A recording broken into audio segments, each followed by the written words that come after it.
Okay, done binging through this. Another good show. Just like She-Hulk, it does its own thing. It's not your typical superhero MCU show, so don't expect that when watching this. Also, no shoved in modern politics, as some are assuming it's monowoke. It's not. Speaking of, we gotta talk about the breakout star of this one, Billy Maximoff, Wiccan. I knew of the character and Hulkling, but if I recall, in the comics, things were similar to John Kent. In other words, bad. But the show made Wiccan cool. It focused on his character having a character, you know? They made this cool wizard, not witch, wizard character that happens to be gay. That's how you do it. And this is the MCU's second time doing this. The first was Phastos in the Eternals. And he's my favorite member of that team because he's the smart tech guy. And when they were fighting Icarus, he was the one that held them off the longest. Like, I'm a Superman fan. You think Icarus would have been my favorite? No, it's Phastos. So, when the MCU debuts Hulkling, that will be good.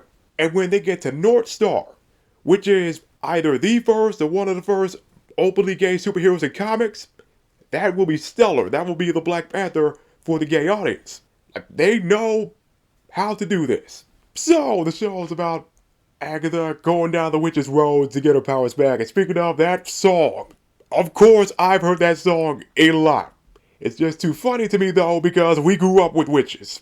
A lot of them. So when they went down the witch's road, of course most of their coven didn't make it out. One of them, the gardening lady, she wasn't even a witch. Billy freed Agatha from her spell, from WandaVision first of all. Later on, through their trials, we find out what Billy's deal is. I thought he had to have been a variant from a different Earth. But no, he's the same Billy from WandaVision.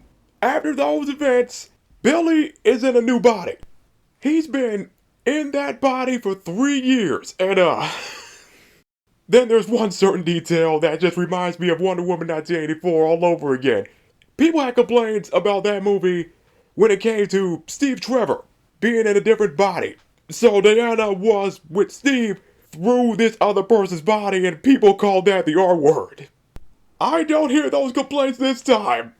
Billy was gay in someone else's body, slept with another dude in someone else's body and in a Jewish person's body at that.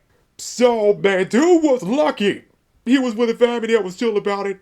Or if that previous person, William, was already like that, that previous person is definitely gone. Unfortunately. So there's just one consciousness in that body. And all this means Tommy is in another body too. And I was guessing he must be in Pietro's body, a body that can handle the speed. But it's been 9 years since Avengers 2. His body must have freaking decayed by now. I know I'm skipping through a lot, but I don't want to spoil a whole lot. The other thing I gotta talk about is Lady Death. That is just a cool look, and the actress is great in the role. So Lady Death and Agatha used to be a couple. I recall some comments of people not liking this pairing, but first of all, the show brought this up a lot. Mentioned that these two characters had a thing. So it's not like it was out of nowhere. Plus, it's freaking Death. It is the Reaper, the one that'll walk everyone to the pearly gates or the furnace downstairs. Been around since the beginning of time, so there is no telling how many love interests she had through the millennia. And Wade is currently taken, so the MCU can't even do Deadpool and Lady Death right now. Also, I imagine Lady Death, she will look at these terms and wonder, why do humans label themselves when it comes to affection for another? Something along those lines, like she would not give a fuck. Just like ancient Greece and ancient Rome. She would just hook up with somebody, anybody. And if somebody had an issue with it, what are they gonna do? Lady Death would just touch you, not even touch, just point at you. And you'll decay. Like how that villain in Ghost Rider 2, Blackout, just touches a person and they decay into dust. But when Agatha had the Darkhold, that screwed the relationship up. Well, that and Lady Death taking Agatha's kid. Way later in the final episode of the season, we see Agatha's origin. Lady Death took her kid. She didn't even tell her how much time she even got. And the kid wasn't even fading away. Like he was he was born a sick kid, but he wasn't that terribly sick. I mean, not yet. So Agatha was just taking powers from other witches for hundreds of years. The witch's world wasn't even a real thing until Billy made it real. He warps reality just like his mom. Agatha fought death, well, tried to, and sacrificed herself for Billy, and she's now a ghost, and will actually help Billy out in fighting Tommy, and I don't know if she can even be trusted.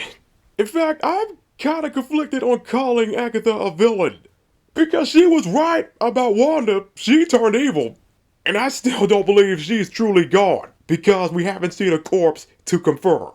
So hopefully Doctor Strange picks up the Maximoff brothers. And when the MCU gets to Young Avengers, that'll be great. I wish it was Next Avengers though, remember that one?